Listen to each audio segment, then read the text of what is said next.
Aura. É o seguinte, a gente tem um campo energético interpenetrante, tudo tem. Os latinos chamaram isso aí de aura, que é uma palavra que vem do aura, A-U-R-A. É palavra latina que significa sopro de ar, Rafael. Você pode ficar 5 dias sem comer, Felipe, você sobrevive. 5 minutos sem respirar já era. Então a principal entrada de vida é a respiração. Então no ar está a energia, que é o que os antigos hindus chamavam de prana, os chineses chamavam de chi e os gregos de energia. Então há uma energia permeando o ar. Quando você inspira, essa energia entra pelo sopro de ar, o sopro vital, formando um campo energético em volta. Então, aura, sopro de ar, a tradução. Em grego era chamado psicosfera. Então, muita gente chama de áurea, confunde, né? Mas eu não vi, ele apareceu rápido ali, foi uma coisa que não deu. Muito pequenininho também, né? Pequenininho. E outra coisa, todas as coisas têm um campo energético. Por exemplo, esse copo aqui, matéria é energia condensada, né, Rafael? Tudo é energia em graus variados. Agora, não há uma variação de cor aqui, porque esse copo não pensa e não tem emoção. Na questão do ser humano, ele tem pensamento e emoção, isso causa variação de cores no campo energético. Na aura, essa aura pode ser mais dilatada para um, mais contraída para outro. Por exemplo, se eu fosse passar energia com as mãos para o Peter agora, o que acontece? Esse fluxo dilataria a aura dele, porque é um fluxo que está aumentando o campo energético dele. Ele almoça, vai levar 2 horas mais ou menos o processo da digestão, a energia da comida vai ser processada e vai expandir a aura. A diferença é que quando a gente respira, Rafael, o ar vai direto para a corrente sanguínea, a energia. Mas quando a gente come, leva horas até o organismo quebrar as moléculas da comida para extrair a energia. Então, são as 2 fontes básicas de saúde do corpo, a respiração e a alimentação de sólidos e líquidos. Tudo isso se transforma em energia, que é o que forma a aura em volta do corpo. Desde que eu sou criança, eu tenho no meu sono uma sensação que eu tô levitando muito forte, que eu tô deitada e eu tô subindo. Sim. No começo eu tinha muito medo, só que agora é uma coisa que é muito gostosa pra mim. É gostoso. Sim. E eu sinto isso, tipo, pra mim é algo muito bom, só que eu nunca descobri o que é. É o estufamento da tua aura. Eu que tava falando pro Rafael, a sensação que a gente tá, sabe, deitado num colchão de ar que vai lentamente subindo, a sensação é muito agradável.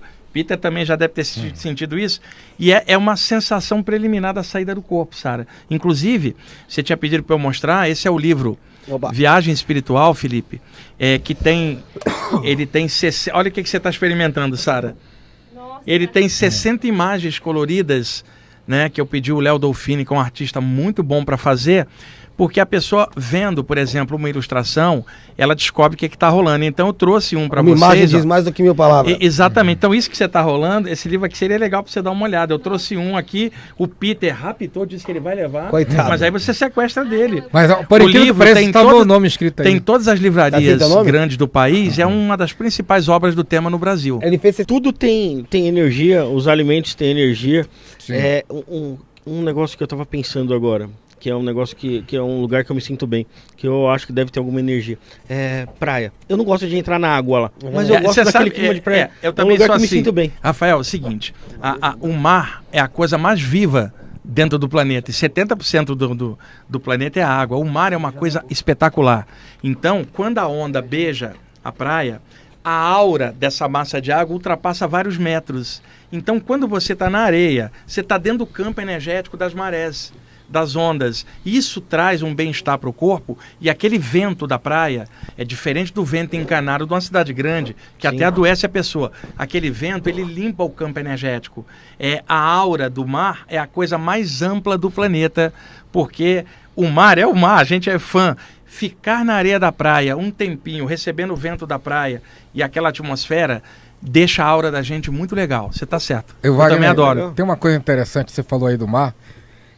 Cachoeira também. Tem uma história do Chico Xavier, que quando ele passava pelo Rio de Janeiro, numa das praias do Rio... Eu sei dessa história. Ele olhou para o mar. Foi, Copacabana. E viu vários espíritos ali. Foi. Tem os espíritos do mar também. Sim. Que é o seguinte, muita gente que está assistindo, a gente vai morrer de rir.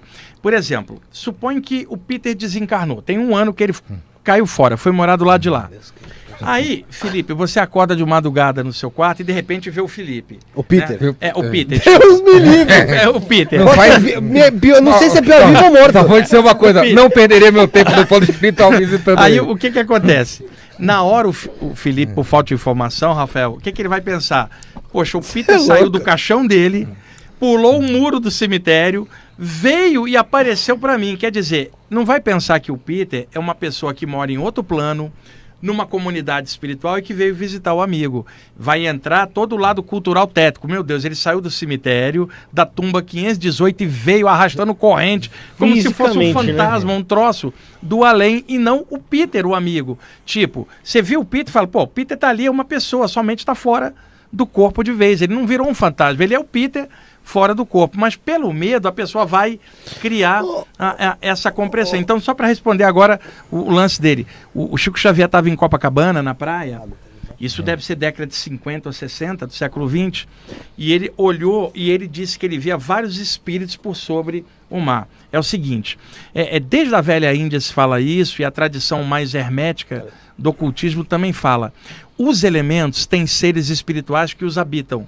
Então, por exemplo, seres extrafísicos ligados ao mar, seres extrafísicos ligados às florestas, e as tradições culturais ao longo do tempo foram criando mitos e fantasias, o Saci Pererê, Boitatá, que são seres vistos na natureza, não são pessoas desencarnadas, mas seres agregados ao astral da natureza. Chico Xavier viu um monte desses seres por sobre o mar, que é aquilo que a tradição chamaria de elementais ou espíritos da natureza, marítimos, né? Que estão ali no duplo do mar, trabalhando as energias da natureza. Foi isso.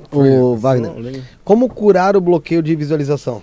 Olha, para explicar isso aqui é um pouco difícil, porque tem algumas estratégias para a pessoa fazer. Primeiro ponto, a pessoa tem que estudar o que são ondas cerebrais, para que ela entenda esta mudança do padrão da vigília para ondas alfa, que é o relaxamento, tá?